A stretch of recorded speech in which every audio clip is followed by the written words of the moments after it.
Olá pessoal, nós estamos aqui muito felizes porque hoje é o primeiro podcast que nós estamos gravando aqui no nosso estúdio da Helmut Soluções em Tecnologia e nós já começamos aqui com o pé direito, nós estamos aqui com um grande companheiro de ministério, um colega de ministério, pastor Elias, que vai estar se apresentando daqui a pouco, mas antes eu queria pedir ao pastor Elias que estivesse orando, consagrando este lugar, consagrando este momento ao Senhor, para que nós pudéssemos começar aqui fazendo a coisa da maneira correta, fazendo a coisa da maneira certa, que é trabalhando para a glória do Senhor.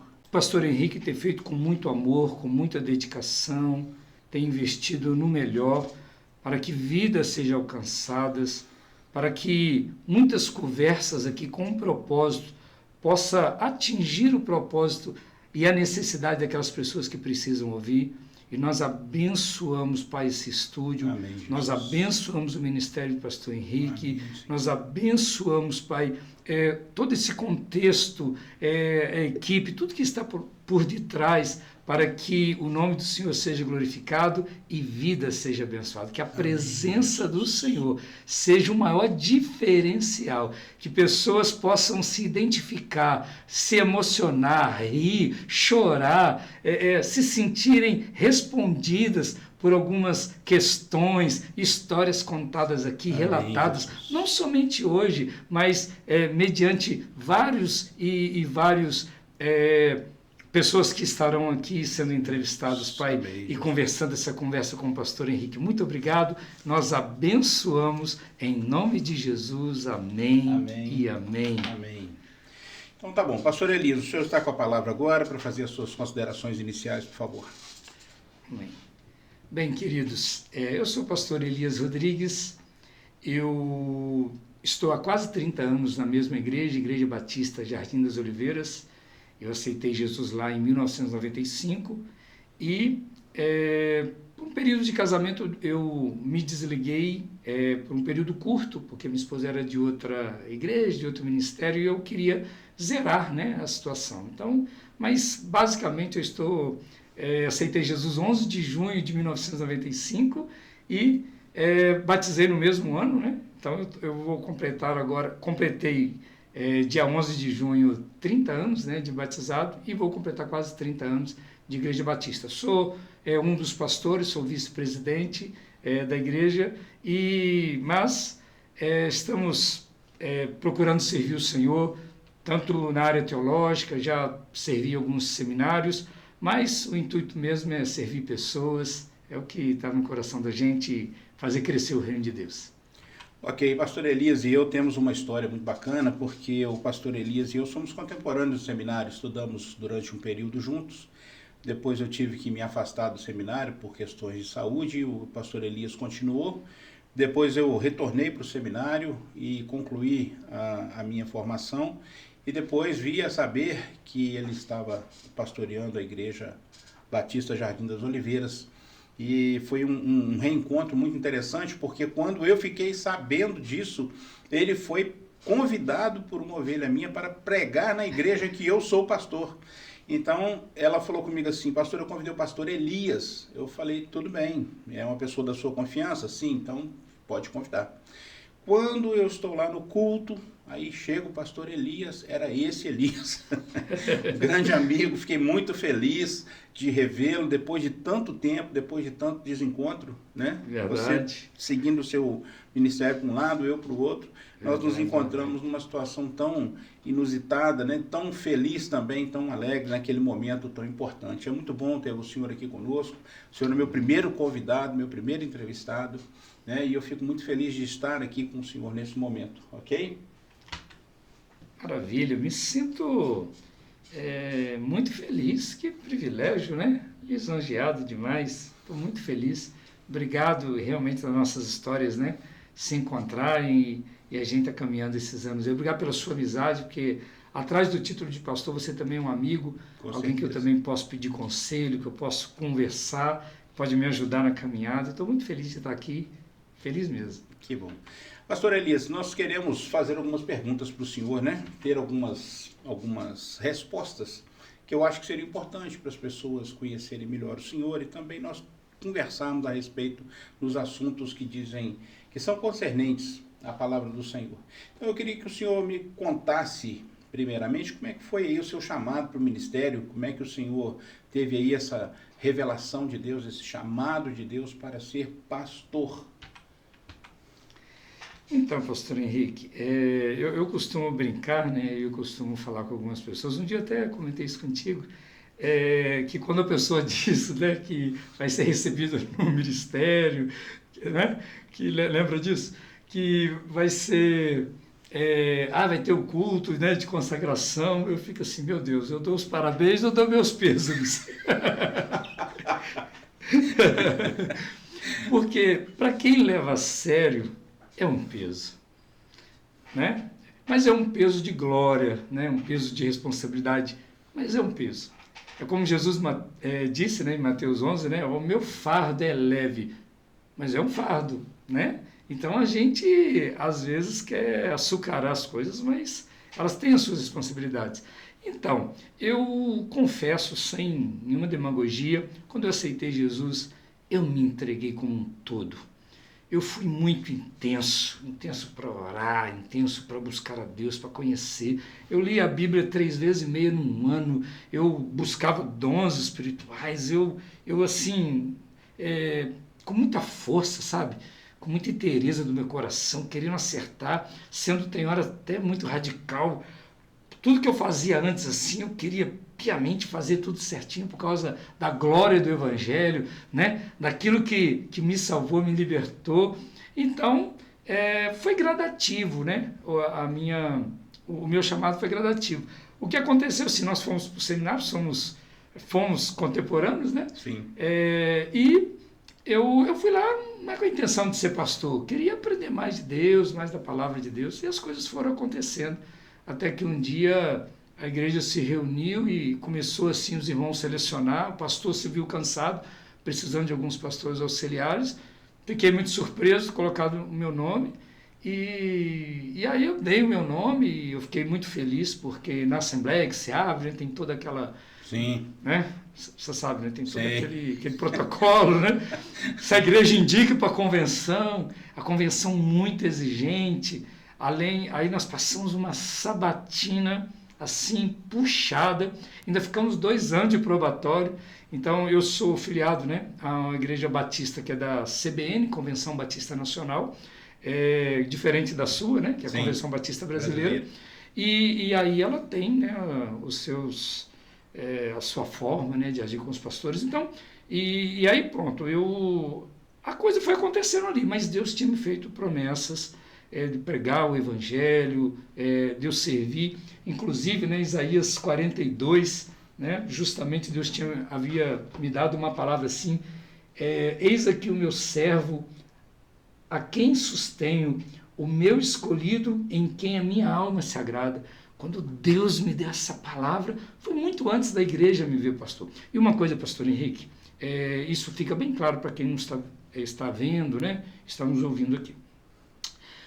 O ministério, pastor Henrique, ele não começa quando simplesmente você vai ser consagrado. O diácono não começa a ser diácono no dia que ele é separado na frente da igreja, que o pastor o chama, a igreja ora por ele. Eu creio que também um ministro de louvor, né, responsável, nem mesmo um professor de escola bíblica. Você vai ser professor de escola bíblica, então vou começar a estudar a Bíblia hoje para domingo que vem eu lecionar. Sim. Não, você começa a fazer e a igreja começa a ver em você aquilo que nem você viu. Então é muito importante isso. O nosso chamado, quem legaliza é a igreja. É o Espírito Santo, né? É Jesus que nos chama para essa obra. Mas quem legaliza isso é a igreja, porque ela vê o seu serviço, ela vê o que você está fazendo. E eu, assim, importava com as pessoas, servia as pessoas, né? Pregava. Então essas coisas foram fluindo assim e foram acontecendo. Coração de pastor, né? Exatamente. Coração de pastor. Ok, então, pastor, me diga uma coisa. Qual foi, assim, depois, né, com tudo isso que o senhor falou, colocou aqui algumas dificuldades, qual foi, assim, dessas dificuldades, desses desafios, o maior que o senhor se lembra do começo do seu ministério que mais impactou a sua vida? Ainda bem que você falou o maior, né? Porque a gente tem que selecionar. Porque eu te desafio se você passou por um momento, né? Com certeza. Um momento ruim, né? Então, bem, eu creio que o primeiro desafio que eu passei, pastor Henrique, se deu assim, né? Eu fui chamado para ser um pastor integral, né?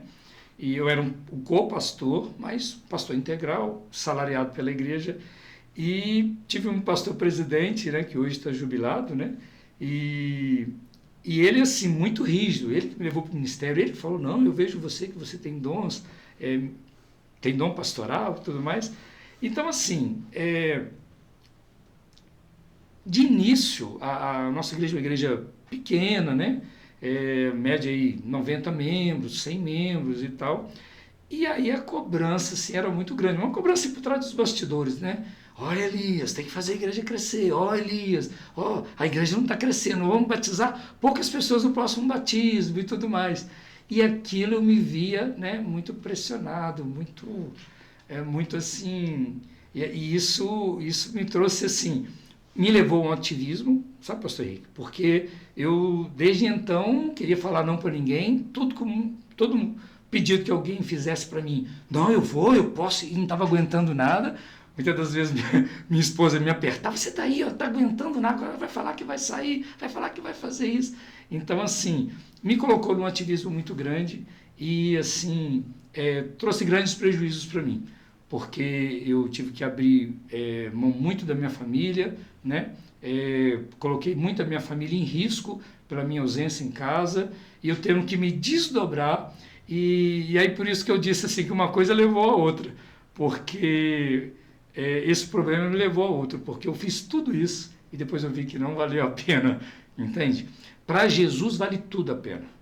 Para Jesus vale a pena eu perder a minha vida, o meu direito, a minha saúde, que eu me arrebente, mas que o reino cresça, sabe? Para Jesus tudo, mas para a gente muitas das vezes atender as demandas, você serve 99 pessoas, a centésima que você não vai poder servir, que você falar ou não, ele vai te condenar por todas as visitas que você já fez, entendeu? Por tudo que você já se doou. Então, assim, né, é essa que eu tenho como...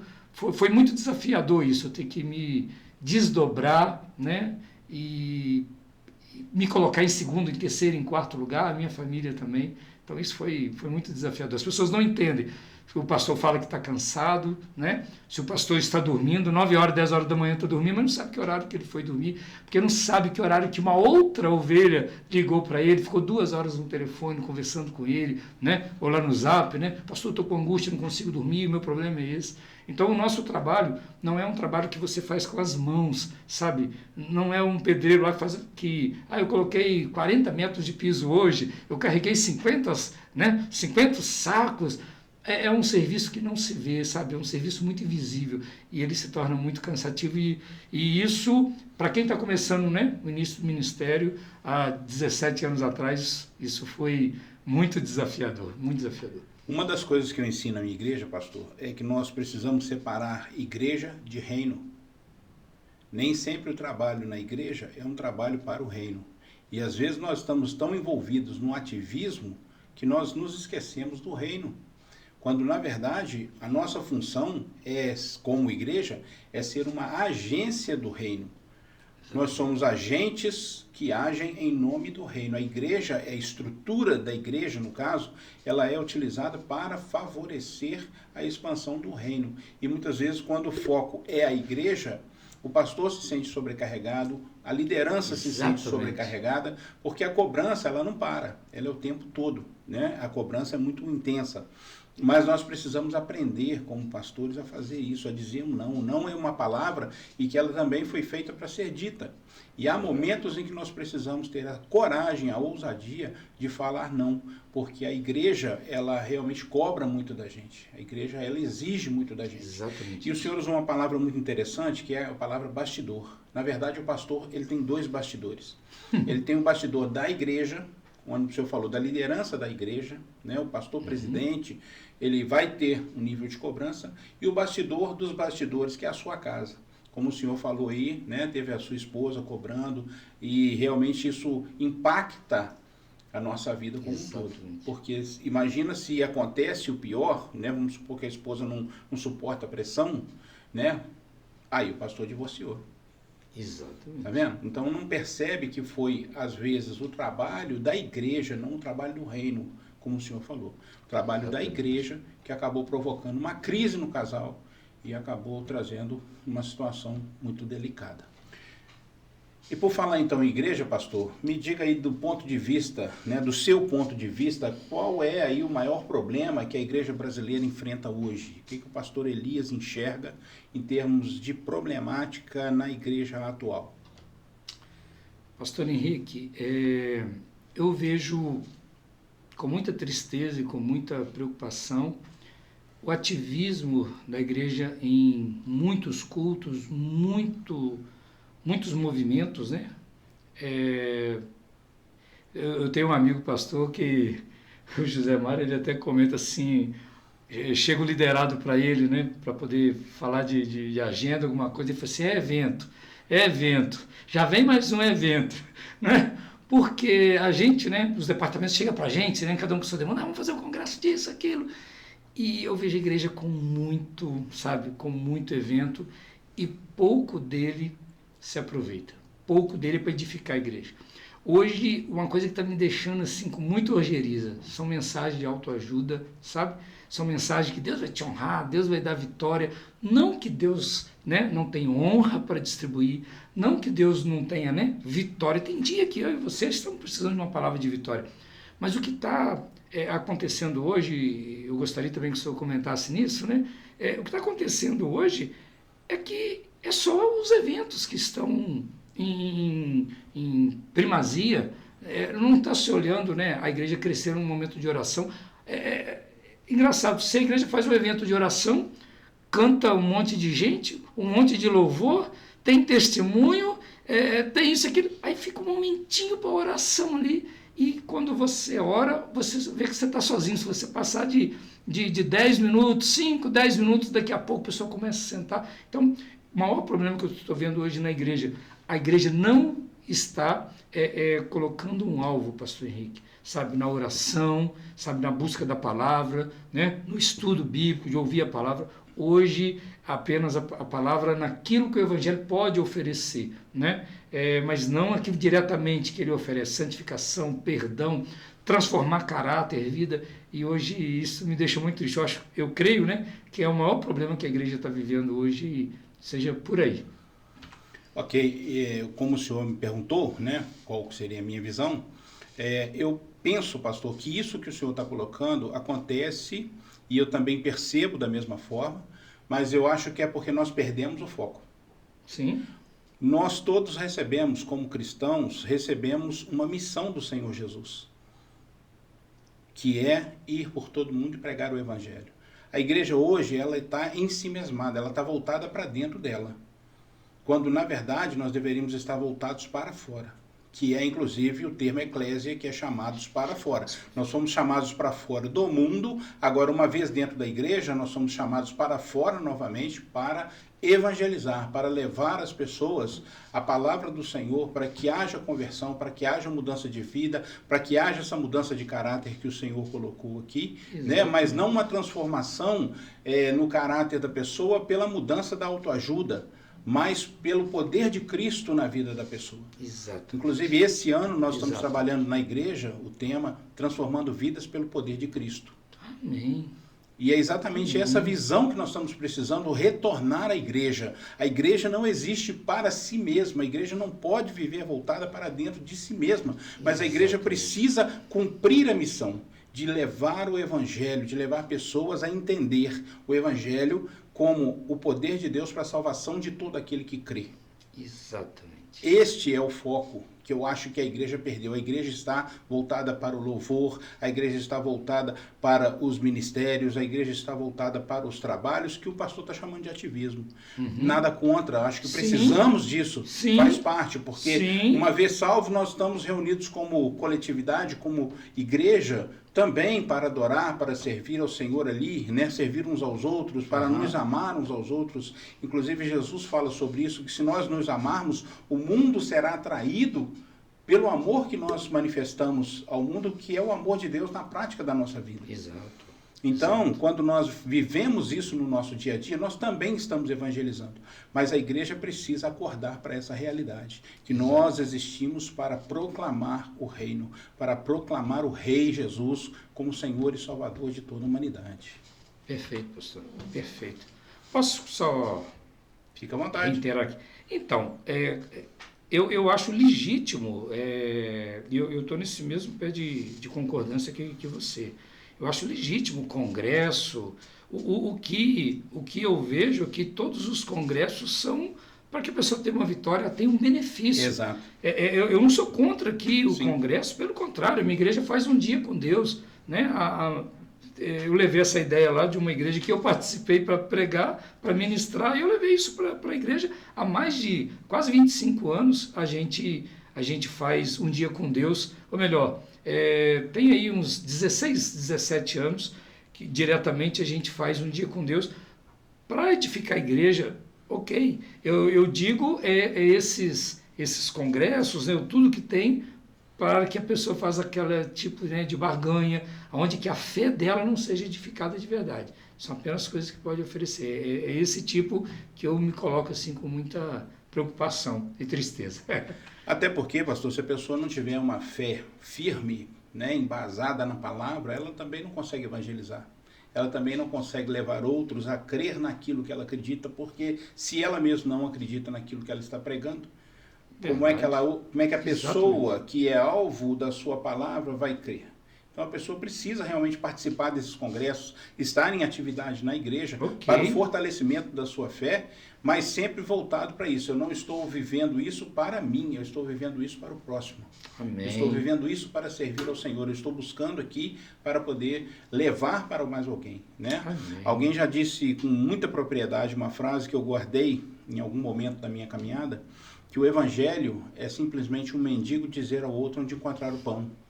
Exatamente. Então nós precisamos saber o mapa do caminho. Não é verdade? Exatamente. Pastor Elias, mais uma pergunta para o senhor. Né? Dentro dessa questão que o senhor tocou aí, na questão da firmeza doutrinária, o senhor falou que a sua denominação é muito rígida.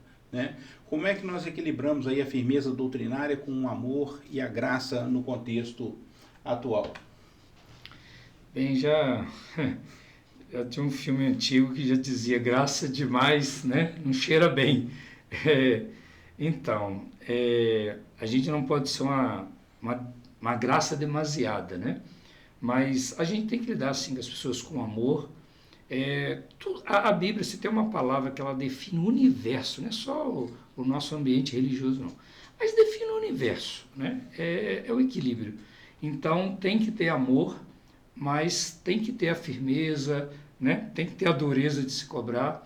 A nossa geração hoje está sofrendo, eu falo a nossa geração, mas essa geração que está vindo agora, a geração que está sofrendo porque o pai e a mãe quer dar tudo, né? Essa geração da facilidade, e Deus não nos trata assim, pastor Henrique.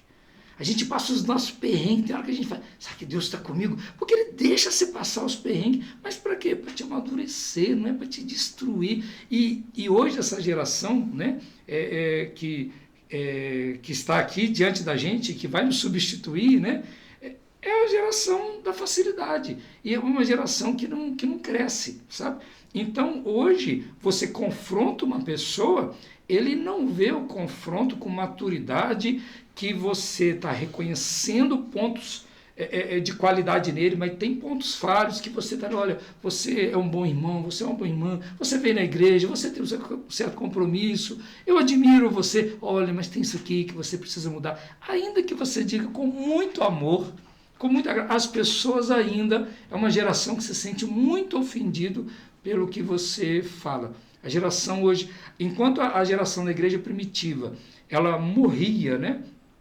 Como de fato, quando os leões, né, jogados ali nas arenas, né? Tô errando o nome aqui. Coliseu, né? Estava ali no Coliseu, diante dos leões, que elas perdiam as suas vidas. A geração de hoje, ela morre quando ela não é aplaudida, ou quando ela é criticada, quando ela é confrontada. Então, hoje, quer matar a fé de alguém é você confrontar com amor. Então, Para nós é amor. Você chega, confronta. Eu prefiro ser corrigido do que eu corrigir. Eu prefiro ser mandado do que mandar. Isso desgasta. Para nós líderes, né?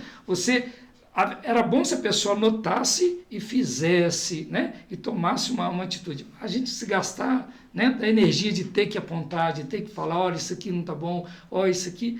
Mas é muito difícil, mas equilíbrio, né? É amor, Bíblia, sempre. O grande problema hoje é que a nossa geração está querendo correr, nada contra os psicólogos, nada contra, contra os psiquiatras, nada contra, mas o que acontece? Hoje a Bíblia tem solução para os nossos problemas emocionais, a Bíblia tem resposta para as nossas crises, né, de existência, e nós estamos buscando fora. Então, quando você chega para o crente, né, e fala para ele Bíblia, muitas das vezes ele não tem maturidade, mas nós temos que equilibrar isso, falar com amor. Não adianta eu achar que estou tentando te corrigir e também ser duro demais. Eu tenho que usar o equilíbrio, né? Eu tenho que ser firme, mas também te amar. Em muitos momentos acontece o que Paulo disse em 1 Coríntios, né? Olha, eu queria dar um alimento sólido para vocês, mas eu tive que dar um leite, eu tive que pegar leve. E Mingauzinho. Isso, pastor. Muitas das vezes lá na minha igreja eu queria apertar mais a ovelha, mas se eu apertar mais eu sei que ela poderia reclamar. Então muitas das vezes eu tenho que dar aquele leitinho, sabe? Eu tenho que confrontá-la, mas assim ainda pegar muito leve, buscando esse equilíbrio, senão ela não aguenta, entendeu? Uma das coisas que eu sempre falo, pastor, é o seguinte: não é nem tanto o que você fala, mas a forma como você fala. Perfeito. E nós precisamos encontrar esse equilíbrio, né, para passar para essa geração a importância da doutrina. Você falou tudo agora. Porque depois que a pessoa entra para a igreja, ela precisa aprender a ser um discípulo, ela precisa aprender a cumprir essa missão, porque ela foi passada para nós por gerações anteriores que sofreram horrores, como o senhor falou, né? Quando nós lemos a história da igreja, nós vemos famílias, pessoas, pastores, mulheres, homens, crianças que sofreram por amor ao evangelho, e nós não podemos simplesmente fazer de conta que nada disso aconteceu. Nós não podemos fazer de conta que nada disso foi realidade. Mas nós precisamos que as pessoas, compreendendo isso, entendam o valor da doutrina, amem a doutrina, não acima da palavra, né? Mas entendam que a doutrina emana da palavra. Exatamente. E não o contrário. Exatamente. Né? E às vezes pararem de usar textos isolados, como por exemplo a letra mata e o espírito vivifica, totalmente fora do contexto que foi escrito ali, né? Que não tem nada a ver com o que as pessoas imaginam que tem a ver. Mas realmente nós precisamos ter esse equilíbrio. O pastor foi muito feliz nessa fala, né? Equilíbrio, também gosto muito dessa palavra, equilíbrio. Para poder maneirar a forma de nós falarmos, a forma de nós explicarmos às pessoas aquilo que elas precisam realmente saber, que vai propiciar o desenvolvimento da vida dela cristã dentro da igreja, né? Que é o aprimoramento através dos ensinamentos da doutrina também, né? Que fazem Exatamente. Pastor Elias, o senhor falou aí um problema, outro problema, o senhor resolveu um problema levantando outro problema.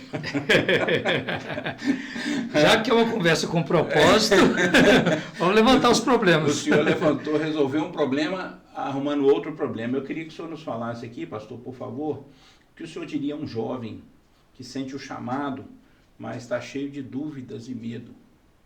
O senhor já falou alguma coisa a respeito disso lá atrás. É verdade. Né? Não sabe se comemora, se chora. Mas Deus continua fazendo a obra dele, chamando pessoas para fazer a obra dele. E eu queria saber o que o senhor diria para esse novel candidato ao ministério pastoral. O que o senhor diria para esse jovem? Então, no início da minha caminhada, eu li um livro do Michael Murdock, A Lei do Reconhecimento, um livro até bem grosso. E esse livro, ele me ajudou muito. E a gente tem que perceber que Deus vai usar as nossas habilidades. Eu estava estudando para a ESA, fiz uns 3 concursos para a ESA, fiquei assim, 2 pontinhos da majoração, aquela coisa toda. E quando eu estava ali, naquele intuito, aquela questão de passar e também fazendo outros concursos também, nada concurso aí, os outros não acham que eu sou intelectual, né, magistratura, nada disso, mas concurso simples, a nível de prefeitura, um concurso a nível de estado, um concurso no servidor, coisa simples. E aí eu via a preocupação assim com a questão do ministério. E eu, certa vez, eu falei, Senhor, eu estou estudando aqui para a ESA, estou perdendo tempo, porque eu poderia estar fazendo essa obra, eu poderia estar fazendo tantas outras coisas. E Deus foi categórico, Deus falou comigo. Uma das primeiras palavras que eu ouvi, assim, ouvi de Deus, eu já tive algumas experiências audíveis, né? Mas uma experiência audível que eu tive, assim, é o Senhor falando comigo, Elias, se você tiver uma letra, eu vou usar você com uma letra. Se você tiver 2 letras, eu vou usar você com 2 letras. E falou isso 3, 4, até com 5 letras. Bem, o que eu entendi? Que quanto mais eu me preparasse, né, quanto mais eu buscasse Deus, relacionamento, intimidade, né, Ele iria me usar. O que eu reconheci isso na prática é que Deus, se fosse só por esse lado do conhecimento, imagina como que Deus não poderia usar, né, um diretor da NASA. Por que Deus não poderia usar, né, um camarada aí cheio de habilidades, já tem 3, 4 doutorados. O bom é que Deus escolhe nós, pequenos, limitados. Então, o conselho que eu daria é faça aquilo que a sua habilidade te delega. Então, se você tem uma habilidade em determinada coisa, eu acho que Deus está querendo me usar numa outra área. Não, qual que é a sua habilidade? Deus vai te usar dentro da sua habilidade. Eu vejo muito jovem com crise no ministério, né? com crise assim, na questão do chamado, o que fazer? Faça aquilo que está diante de você. Por exemplo, é muito natural você ver um camarada, por exemplo, eu tenho um amigo hoje que é juiz, mas ele começou a faculdade fazendo psicologia. Fez um semestre, quando ia voltar para o 2º semestre de férias, ele olhou e falou, poxa, não está me identificando. Aí, o que ele fez? Ele mudou para direito. Aí está fazendo direito, ele foi ser sargento da aeronáutica.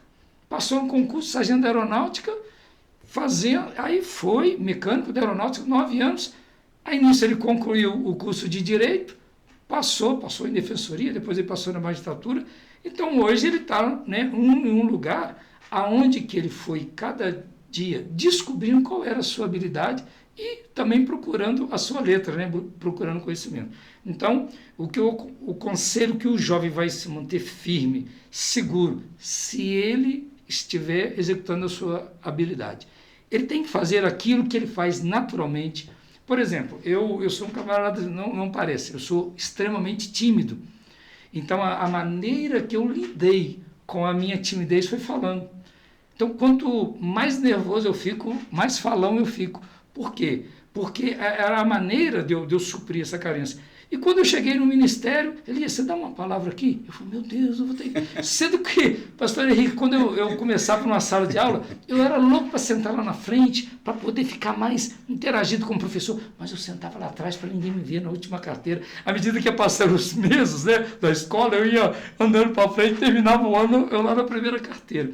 Mas assim, e hoje eu falo às pessoas, né? Hoje eu tenho que me expressar às pessoas em seus diversos níveis, né? Tanto espirituais, ministeriais, intelectuais, mas é graça de Deus. Então, é descobrir o seu talento, né? A sua habilidade. Mas tem uma coisa também, apóstolo Paulo sabia montar a sua tenda. Eu vi também, se eu tivesse também feito a minha tenda, né? Porque em momentos de dificuldades, esse jovem ele tem aonde recorrer, né? Você, pelo menos, eu conheci você, né? Já um empreendedor, né? Um homem aí, com muita habilidade, né? Dentro de tecnologia, né? E tanto é que Deus te trouxe aqui hoje e está nesse ambiente justamente porque você é uma pessoa dotada de muito saber, de muita capacidade nisso, mas hoje, né? Em tudo que você está vivendo no ministério, esses anos de ministério, a igreja que você pastoreia hoje, Olha só o que esse armar tenda tem te dado como estrutura. Então, eu acho muito interessante um jovem hoje armar sua tenda, fazer sua faculdade, ter sua formação, porque em qualquer momento que ele não puder, né, viver integralmente do ministério, como eu vivo, mas nem todos, né, têm o privilégio de apenas trabalhar, né, para o reino de Deus, servir uma igreja. Isso vai dar muita segurança, muito equilíbrio e vai ajudar muito, né, a família dele, o desenvolvimento dele. Com certeza. Eu, particularmente, pastor, quando eu fui para o Ministério da Palavra, eu já era empresário. Sim. Então, assim, uma das coisas que a igreja, ela tentou, né, me pediu, é que eu ficasse lá em tempo integral. E eu coloquei isso bem claro para a igreja. Eu falei, olha, se for para isso, eu vou pedir a vocês que, por favor, chamem outra pessoa. Porque eu não vou deixar a minha empresa, eu não vou deixar, porque eu não quero viver de salário da igreja. Eu não quero, isso é uma coisa minha, particularmente. Sim, né? sim. Minha. Sim. Mas E é mais leve mesmo. não vejo nada de errado. Mas isso me dá essa segurança que o senhor está falando, me dá essa autonomia. Que autonomia? Nossa, entende? como? Se amanhã ou depois a igreja me demitir, porque a igreja batista tem isso, né? A igreja batista não é do pastor. O pastor, Sim, ele não é um empregado, mas ele é um serviçal, um servo da igreja. Então, se a igreja amanhã ou depois ela me demitir, que acabou o seu tempo ali, eu não vou ficar numa situação desfavorável, nem vou colocar a minha família numa situação desfavorável. Então, é realmente importante que os jovens eles se preparem para o ministério em ambas as situações, tanto para o ministério quanto para o não ministério, né? Porque às vezes Deus pode ter um plano de te manter no ministério durante um tempo e depois tirar você de lá. E se ele tirar você de lá, você vai fazer o que da sua vida? Você sabe viver com mais o quê? Eu conheço vários pastores, né, que realmente passaram situações delicadíssimas, porque a única coisa que eles sabiam fazer era pastorear igrejas, e as igrejas os demitiram. E eles então se viram perdidos, sem saber o que fazer, porque não tinham desenvolvido essa habilidade que o senhor falou, né? Não desenvolveram essa habilidade para que eles pudessem continuar dando sustentação às suas vidas. Exato. E é realmente algo preocupante, algo degradante, algo que as pessoas precisam realmente pensar. Então, os jovens, eles precisam sim servir ao Senhor, colocar o Senhor como prioridade, a obra do Senhor, a igreja do Senhor, certinho, como prioridade. Mas não podem abrir mão das suas vidas em função disso. Exatamente. Né? Então, pastor, por falar nisso, vamos aqui voltar aqui para o senhor, que é o nosso convidado. Você acredita, pastor? Agora vou fazer uma pergunta bastante espinhosa para o senhor aqui. Eita, o que vai vir aí? O senhor acredita que nós estamos vivendo aí os últimos dias? Como é que nós devemos posicionar como igreja nesse tempo? Nós temos ouvido aí, né, muitos rumores de guerra, e as pessoas sempre ligam isso com o texto bíblico, né? Em que Jesus fala que quando nós ouvíssemos rumores de guerra e tal, aí então o fim estaria próximo. Como é que o senhor entende isso? Conta para nós, pastor Elias. Então, de fato, né, nós saímos de Gênesis, onde que tudo estava em ordem, né, e a Bíblia começa em Gênesis e ela termina em Apocalipse, onde que é o caos, né? Então, o mundo está passando essa desordem justamente porque estamos no caminho do fim. Seria antibíblico a gente não entender que a gente, né, estamos aí passando o período das dores e estamos adentrando cada dia mais num tempo do fim. Só que acontece que a ciência se multiplica, né, com muita rapidez. Então, aquilo que você parece a impressão que vai demorar 100 anos, demora 40, 50. Os dias estão sendo abreviados, você vê. Tem até uma pesquisa inglesa que fala que o funcionário hoje, 30 dias, ele já não goza mais de férias, né, a ponto de revitalizar ele como da década de 60. Né? Então, os dias, hoje está tudo acontecendo muito rápido, as transformações, a gente está encharcado de informações, né?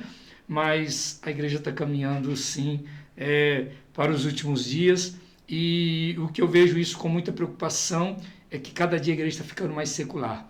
Não falo com uma palavra aqui puritana, não falo com uma... Mas a igreja, ela está se perdendo, não querendo ser aqui, mas de fato, né? Nós somos a igreja Laodiceia. Eita, igreja morna que somos nós. Se nós pensarmos, nós temos os 66 livros completos. Nós estamos pós o sacrifício de Jesus, né? Nós já vimos toda a profecia do Antigo Testamento, né? A vinda de Cristo, a sua morte, a sua ressurreição, né? O derramar do Espírito para que a gente possa, né, fazer a obra de Deus, a capacitação do Espírito. Nós temos hoje tecnologia, né? Você está nesse ramo, nós temos aí a tecnologia, tudo servindo e não está fazendo com que nós sejamos capazes de comunicar Cristo para o mundo, e a igreja está se perdendo. Hoje eu fico muito triste porque eu sou igreja. Quando eu falo uma igreja fraca, eu sou fraco. Quando eu falo que uma igreja, pastor Henrique, não ora, é porque eu também não oro. A gente tem que se colocar como corpo, sim, né? Sim. A gente tem que se colocar como corpo. Uhum. Eu não gosto de fazer uma crítica. A igreja, isso, eu sou essa igreja. Eu sou essa igreja. Né? Lógico, eu tenho minha consciência de oração, mas eu sou essa igreja. Eu também não oro tudo que deveria orar. Eu também não vigio em tudo que eu deveria vigiar, embora entendendo com maturidade que eu preciso, né? Não somente pelo fato de ser pastor, mas de ser um cristão autêntico. Uhum. Então, a igreja está passando, infelizmente, nenhuma novidade do que a Bíblia coloca. Você vai ver, né, quando Jesus mesmo está dizendo, né, o amor, né, de muitos vão se esfriar. Você vê isso com muita facilidade. O cristianismo está raso, as pessoas deixam Jesus por qualquer luta. Jesus não é mais o primeiro, né, a primazia. Jesus não tem a honra do primeiro. Hoje as coisas estão tudo de maneiras secundárias. Eu vou na igreja se der, né? Se der, eu leio a Bíblia. Se der, tudo que é para o reino é cansativo, é demorado, é pesado demais. Então, esse tempo do fim, a igreja está sendo sufocada porque todo o sistema, né, do anticristo, todo o sistema do mundo nesse tempo final, ele está usando todas as suas armas. Em contrapartida, enquanto vai entrando o cenário do anticristo, enquanto vai entrando esse cenário apocalíptico, vai acontecendo que a igreja, né, está orando menos, que a igreja está lendo menos a palavra, estudando menos. Você tinha comentado antes aqui, pegando um gancho também do que você disse antes, as doutrinas são justamente os ensinamentos para fazer a gente firmar na fé. Exato. Hoje você se ouve um monte de coisa, mas não algo que vai fazer, vai dar sustância à sua fé. Né? Você não está comendo um pão ali, um carboidrato, uma proteína, está te dando um pirulito, está te dando uma balinha. Isso não faz de você um camarada forte. Então a igreja está alimentando mal, né? E ela está sofrendo uma pressão da sociedade incrível de mudança, mas ela, ao mesmo tempo, está se deixando, né, perder esse sentido. Lógico, nós temos uma igreja ainda, né? Nós temos o que a Bíblia chama, né? Nós temos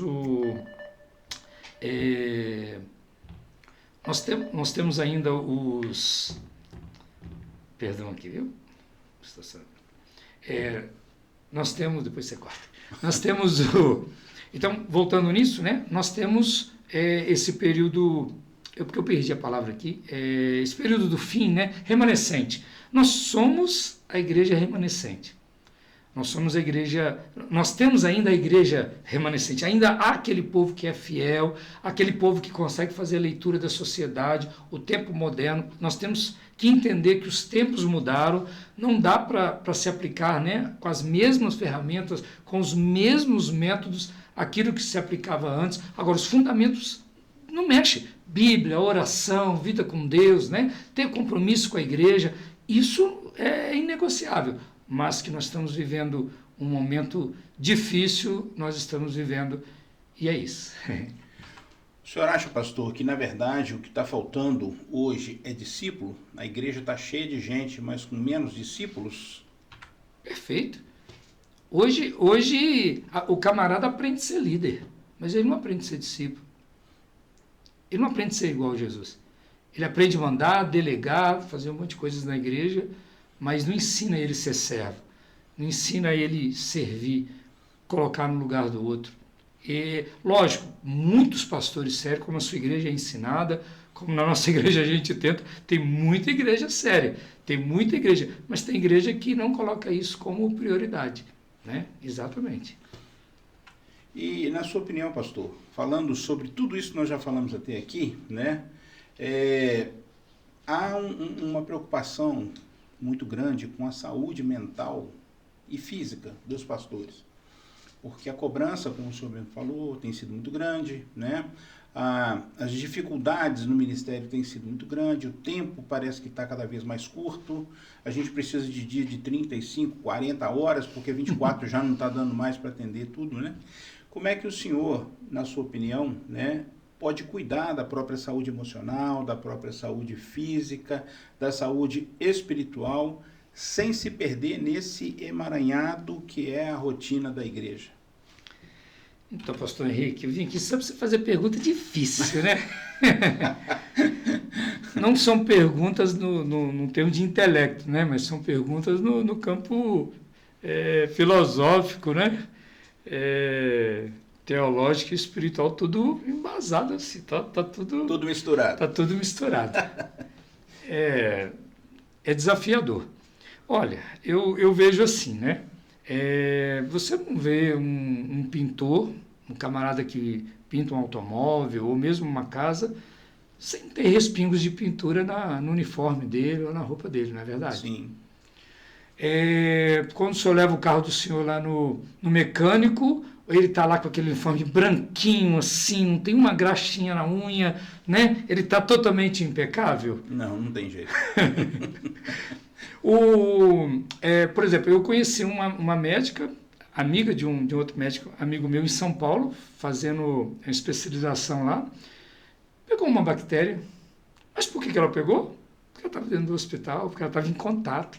Quando nós passamos pela pandemia, né, qual era um dos setores, né, da sociedade que mais sofreram? Os médicos, os enfermeiros, policiais, né, bombeiros, pessoas que estavam ali em contato diretamente. Sim.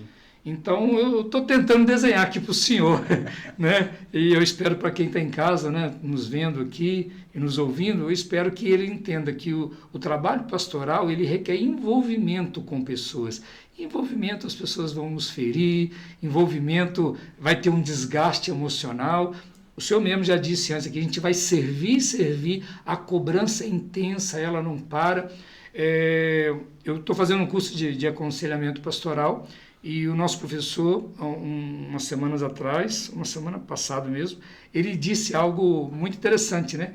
Ele disse assim, aquela pessoa hoje que você gasta tempo deixa de fazer alguma coisa para a família, deixa de fazer um tempo de saúde mental para você atende o camarada, porque está precisando de um aconselhamento, atende a família dele, separa tudo que está fazendo, porque entende que a família dele está precisando, você se sacrifica, eu já saí, você também, madrugadas, né, da casa de uma família, da casa de pessoas e coisas assim, mas aí ele disse para nós, né, mas vai chegar daqui uns anos, se ele souber que você está passando uma crise no seu casamento, o senhor até tocou sabiamente nisso mais cedo, uma crise no seu casamento, né? Ou até mesmo um rompimento conjugal.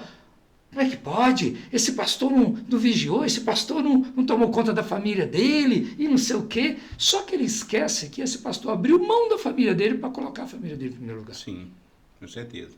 E é justamente isso que nos foi passado, né? E justamente isso que a gente vive. Então, é impossível a gente não se estressar, né? Não se angustiar.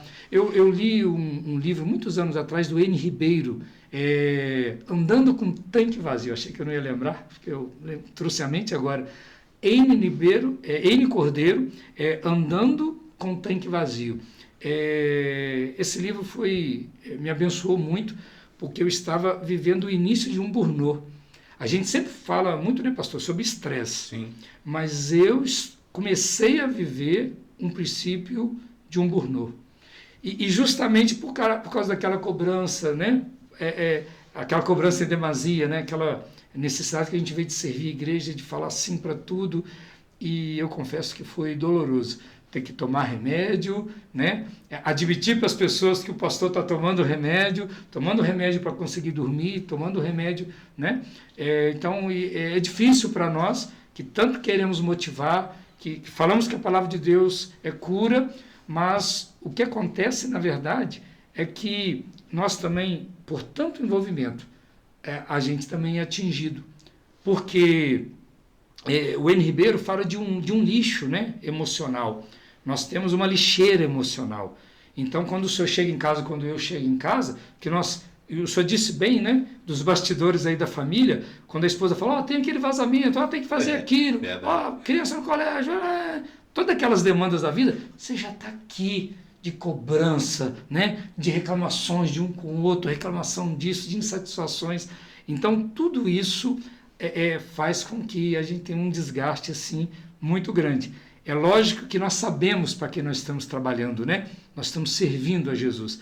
E o senhor disse muito bem também mais cedo, nós não estamos servindo, né, a igreja, né, simplesmente uma instituição. O nosso maior serviço é para Jesus. Ele sabe recompensar. É bom trabalhar para Jesus porque ele sabe recompensar, né? O homem é falho, né? O homem é egoísta, muitas vezes o homem não vai saber te recompensar dos seus anos de serviço. Uma coisa que nos preocupa muito aos pastores hoje que estão ficando velhos, estão ficando idosos. Quando nós mexemos no estatuto lá da igreja, nosso pastor presidente foi jubilado, né? Ele mesmo quis jubilar, e eu trabalhei no estatuto, pastor Henrique, da igreja, para mudar, como secretário também da igreja, mudando o estatuto, e nós colocamos um salário para ele, sabe? Embora ele tenha o salário dele, que ele trabalhou a vida toda, mas coloquei, não, vamos colocar aqui um salário para ele, porque no final da vida ele está mais cansado, ele está mais limitado, saindo do ministério, o senhor mesmo disse, quando ele sair, ele não tem uma outra opção, né, de montar sua tenda, né, ou mesmo está cansado, então tem essas avarias todas, né, então realmente é muito desafiador nisso. Então, é por isso que o ministro ele tem que não somente trabalhar para Jesus, mas ter um relacionamento com Deus. Por isso que a vida de oração, a gente pode ver a igreja não orar, mas quer ver um pastor caminhar para o suicídio é não orar. Eu preciso orar para eu me manter em pé, né? Eu não sei se acontece com o senhor, às vezes o telefone toca, né? Quando você vê a pessoa a gente já treme, já quer cair de joelho, né? Porque já sabe, vem bomba. Então, nós temos que ter para nós temos uma estrutura para a nossa família ser saudável, para a gente querer ir para a igreja, para a gente querer buscar a Deus, ter entusiasmo, porque é diferente, a gente vai na igreja já sabendo da liturgia, né? Mais ou menos o que vai ser cantado. Então, o povo vai ali, vai usufruir do culto, e muitas das vezes você está preocupado, você está envolvido com aquilo tudo, né? Então, é muito bom quando a coisa flui, né? Então é bom ter um relacionamento com Jesus. Deus, eu costumo dizer uma coisa e quero concluir aqui. Esse microfone aqui, nesse belo e lindo estúdio, abençoado estúdio aqui, está nos servindo aqui agora. Sim. Daqui a pouco vai acabar esse podcast, você vai desligar aqui, né, os seus equipamentos, computador, né, tela e tudo mais, você vai desligar tudo, e esse microfone vai ficar aqui parado, inerte, como qualquer equipamento. E aí eu descobri uma coisa, pastor Henrique, Deus não nos usa como uma ferramenta, sabe? Usou, daqui a pouco vai lá, nos desliga, nos coloca para o lado. Então, o privilégio de ser o ministro do Senhor, privilégio de trabalhar para Deus, independente de título. Tem muitos pastores aí, pastor Henrique, sem título, você sabe disso. Sim. Trabalham na sua igreja, aconselha, ajuda e não tem título. Tem muitos hoje que não são só porque tem o título, né? Sim. Mas eles têm o título, mas não são. Mas tem muitos que também fazem um trabalho pastoral. Tem um líder lá de jovem, né? Pastoreia jovem, tem líderes de mulheres, pastoreia mulheres, líderes de homens, faz um trabalho magnífico, ajuda a socorrer pessoas e não tem o título de pastor. Mas a verdade é um privilégio nosso, né? Servir, ter um relacionamento com Deus, de saber assim, Deus não nos usa como uma ferramenta, Ele relaciona comigo. Quando as pessoas não reconhecem os meus limites, quando eu estou fraco, estou cansado, estou limitado, Ele me pega no colo, Ele fala, filho, eu te entendo, mesmo no dia que você prega a pior mensagem, né? Pelo menos na sua expectativa, né? Nós já conversamos sobre isso um dia, sim. Né? Nas nossas conversas aí. Então, é esse Deus que coloca no colo, que tem um relacionamento conosco. Que bom que eu e você temos esse privilégio de não servir a Deus apenas com as suas liturgias, né? Lá no culto, mas a gente tem um relacionamento pessoal. E a gente quer que toda a igreja também tenha isso, porque isso é maravilhoso. aí não tem lugar para decepção. Estou decepcionado, não quero mais ir na igreja, estou decepcionado, não quero mais saber dessa vida de igreja, é muito trabalhoso. É porque isso tem a ver com pessoas só, tem a ver só com a instituição. Quando nós servimos Jesus, por mais que o camarada me passou para trás, me decepcionou, sabe, Jesus é maravilhoso, ele mandou eu prosseguir, eu vou continuar amando pessoas, eu acredito no ser humano, eu não vou trocar um ser humano por um cachorro porque eu desisti de pessoas. Jesus, o sacrifício dele foi altamente suficiente para alcançar, né, todo aquele que crê, né, todo aquele que se entregar, e eu vou, né, ir atrás de todas as almas e cuidar de todos aqueles que Jesus nos colocou no cuidado do rebanho, né, dentro do aprisco. Então, é porque eu sirvo a Jesus e tenho um relacionamento, eu sei que é isso que me segura, eu estou diante de uma pessoa madura, eu sei que isso te assegura também, esse que é o nosso chão, né, que é o nosso fundamento. Nós temos um relacionamento com Deus. Então é isso. Pastor, muito boa a sua palavra, muito boa a sua colocação, né? Bastante extensa na sua profundidade aí, né? Muito rica a sua colocação. Mas uma das coisas nas quais nós, como pastores, precisamos sempre nos firmar é na palavra de Deus. Amém. Nós precisamos muito nos fortalecer na palavra do Senhor, né? Exatamente. E qual, assim, na sua visão, existe um texto bíblico que te motiva a continuar, como o senhor mesmo colocou aqui, né? Eu não posso deixar, eu não posso desanimar, eu não posso desistir. O senhor falou uma série de não posso. Então, essas impossibilidades, né, elas precisam ter um combustível, que é a palavra de Deus, é a oração. E qual que é o texto da palavra que é o seu combustível, que te motiva a continuar mesmo em meio a todos esses desafios que o senhor pontuou aqui? Bem, a palavra de Deus é rica, né? É fonte. Ela tem... eu já fui marcado, eu creio que o senhor também, marcado pela palavra de Deus ao longo, né, da nossa caminhada cristã. Mas tem uma palavra que foi curadora, e ela é curadora hoje para mim, ela é remédio, né? Ela tem um efeito assim grandioso. Jeremias 29:11 diz assim: eu bem sei que pensamentos tenho a vosso respeito, diz o Senhor, e são pensamentos de paz e não de mal, para que tenhais o fim que desejais. Então, essa palavra, ela me anima, porque quando eu não consigo suprir as expectativas dos outros, e eu digo, pastor Henrique, até as minhas, porque eu sou muito mais crítico comigo como uma ovelha. Por mais que a gente, né, tenta doutrinar, ensinar, aconselhar, e lidar com os erros das pessoas, eu sou muito crítico com os meus erros, com as minhas falhas, e esse texto, a minha esposa sempre, né, Deus a usou assim para ela me motivar nesse sentido, e ela sempre dizia: olha, preocupa o que Deus pensa de você. Eu sempre tive uma má educação nesse sentido, de preocupar muito com o que os outros pensam. E isso é um ponto de equilíbrio também. A gente também não pode viver de qualquer maneira, estou nem aí que os outros pensam, que vão falar de mim. Isso aí é só para cantar, né? Isso aí só presta para cantar. Sim. Não é assim. A gente tem que dar resposta da nossa fé. Sim. Né? Então, as pessoas têm que olhar para nós, a gente tem que dar uma resposta. Sim. Agora, eu bem sei, e eu acho isso lindo, eu bem sei. Tem outra versão que diz: eu é que sei que pensamentos têm a vosso respeito. Exato. Então, isso me motiva, porque quando eu falho, quando eu tropeço, quando eu encontro nos meus limites, Deus está dizendo assim para o Elias: eu é que sei. Eu é que sei que pensamentos que eu tenho a vosso respeito. Eu sei o que você poderia fazer de melhor. Eu sei que você tentou com suas limitações, mas você fez o melhor dentro das condições e momento que você estava vivendo. Então, esse texto eu compartilho para quem, né, está nos ouvindo, porque o Senhor sabe, nos conhece. São pensamentos que não é para nos destruir, são pensamentos que é para fazer a gente ficar de pé. E só para completar uma coisa, eu lembro que uma vez, né, ficou muito famoso isso, o Romário dizendo, né, que uma vez Deus olhou lá de cima e virou para ele e falou assim: isso aí é o cara. porque em muitos dos jogos ele era muito decisivo, né? Falei assim, poxa, o que você tem a dizer, Romário? Porque você é muito decisivo, num jogo tão difícil, você vai lá e é um jogador decisivo. Aí ele falou assim, porque Deus olhou para mim e falou assim, você é o cara. Na verdade, quando Deus está dizendo, eu bem sei que pensamentos eu tenho a vosso respeito, Deus estava me ensinando uma coisa. Elias, você é o que eu penso de você. Você não é o que as pessoas pensam de você.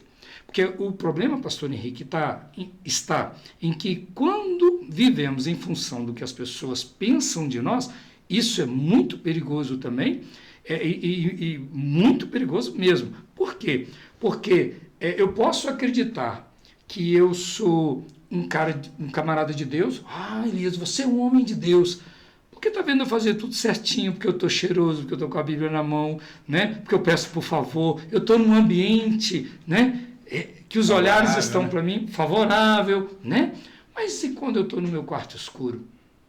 E quando eu estou numa situação de trânsito? E quando eu estou numa situação pessoal que Deus sabe que eu sou? Eu estou num outro estado, num outro país, às vezes viajando, e aí quem sabe quem eu sou? Então, eu tenho que saber que Deus tem um pensamento fiel, um pensamento real sobre o meu respeito. Então, não são as pessoas que dizem assim, você é um homem de Deus, mas eu tenho o meu caráter de dizer assim, Deus é o Senhor da minha vida. E por outro lado, quando as pessoas nos aplaudem, né, nos dão tapinha nas costas, e dizendo que a gente é o cara, né? Como o caso do Romário, que eu digo aqui, você é o cara, você é o máximo, você é maravilhoso, e a gente sabe, não, eu tenho um espelho em casa, eu sei que eu não sou isso tudo. E tem o outro lado que, pelo contrário, como o apóstolo Paulo diz, né, em primeira carta a Coríntios, ali no capítulo 4, como verdadeiros, né, mas sendo como enganadores, mas sendo bem verdadeiros, né?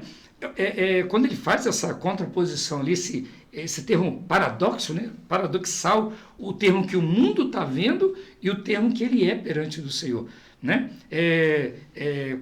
Como pobres, mas enriquecendo a muitos. Então, eu vejo assim, também isso não serve para nos curar, quando as pessoas também nos veem como, né, pessoas mentirosas, como escória da sociedade, e a gente sabe, né, que a gente é do Senhor, que a gente confronta esse mundo porque a gente é de Deus, e por mais que tenha esses pensamentos, não é que de fato não somos. O apóstolo Pedro mesmo diz, olha, não sofra, né, como enganador, como sendo um mentiroso, mas senão pela causa do Evangelho. Então eu me coloco nessa situação de me colocar como curado com esse texto e precisar dele para me curar, para eu saber assim, quem tem um pensamento real a meu respeito é o Senhor. Por isso que eu gosto da palavra de confronto, porque confronto na igreja, uma palavra de doutrina, uma palavra de ensino, ela está me dizendo quem eu realmente sou, quem eu realmente preciso mudar. É interessante isso que o senhor colocou nessa fala aí. O que importa é o que Deus pensa a seu respeito, né? É interessante porque só por isso que Davi é um homem segundo o coração de Deus. Exato. Porque se a gente olhar pela história dele, gente, como é que um homem desse pode ser chamado um homem segundo o coração de Deus? Mas Deus conhece o coração. E é exatamente por isso que ele é um homem segundo o coração de Deus. Exatamente, meu pastor. Pastor Elias, agora para nós encerrarmos o nosso podcast, eu quero agradecer ao senhor pela sua liberalidade de estar aqui conosco, né? Seu desprendimento, sua boa vontade, aceitou assim de primeira o meu convite, me senti honrado de tê-lo conosco aqui, mas eu não posso deixar de fazer uma última provocação para o senhor aqui. Né? Preciso te provocar aqui. Então imagina que se esse fosse o último podcast, a última mensagem que o senhor teria que deixar para a sua igreja. Imagina que essa é a última fala do senhor aqui antes de ir para a glória. O que o senhor falaria para a sua igreja? Conta para nós. Olha, eu estive conversando com um amigo ontem, pastor também, no gabinete dele, e ele, conversando comigo, reproduziu uma fala,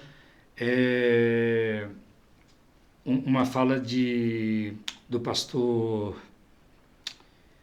Nossa, me deu um estalo aqui. Fui pensar no outro, eu esqueci o nome, pastor Jim Swaggart. Não, o Jim Swaggart não...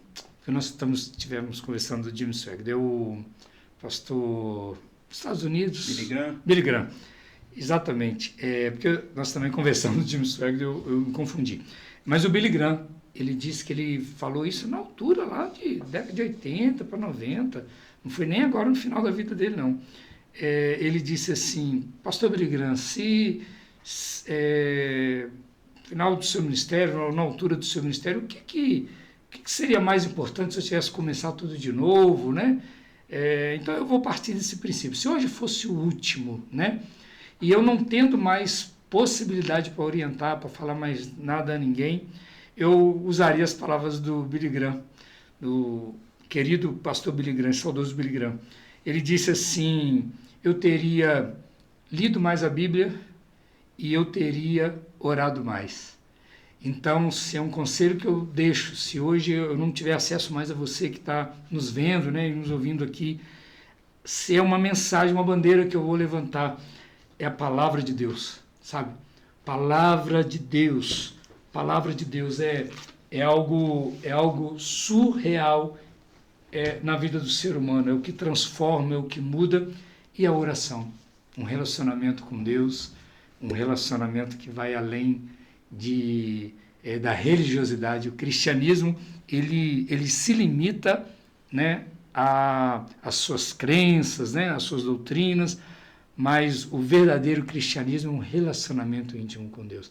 Então a mensagem que eu deixaria para a igreja: leia mais a Bíblia, estude, sabe, não para você saber esse versículo de cor ficar usando, né, pastor, como uma metralhadora, mas senão aquilo como uma potência para mudar os seus impulsos, sabe, para te colocar você no alinhamento certo. E a oração, uma ferramenta que tem sido muito desprezada, mas é uma ferramenta essencial para a nossa sobrevivência hoje, nos últimos dias da igreja, né? Esses últimos dias difíceis que estamos passando, os desafios que nós temos no ministério é a oração. É isso aí, não é saber mais do que os outros, é saber tudo o que você puder saber para servir ao Senhor. Né? Eita, assertivo. É isso?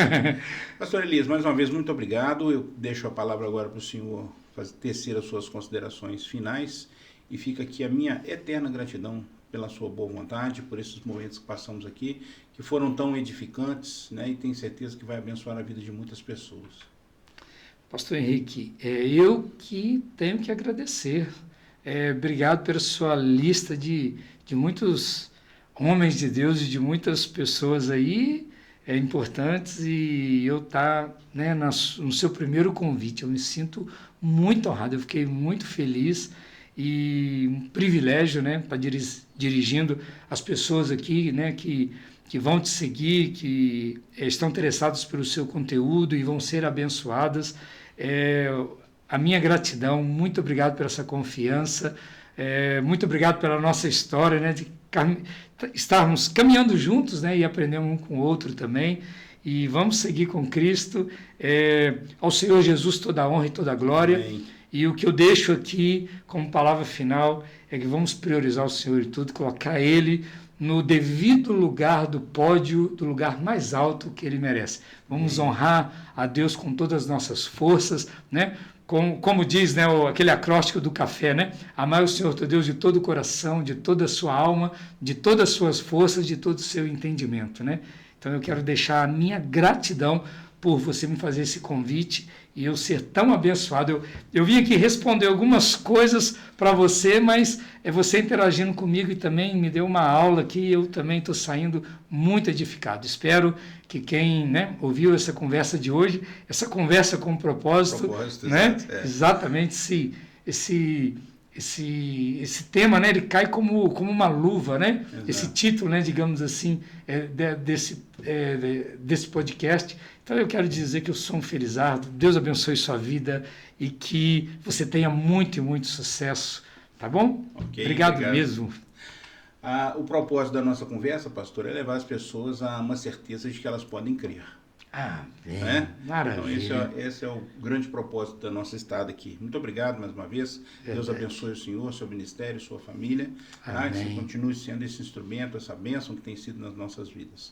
Ok? Deus, obrigado, querido. Amém.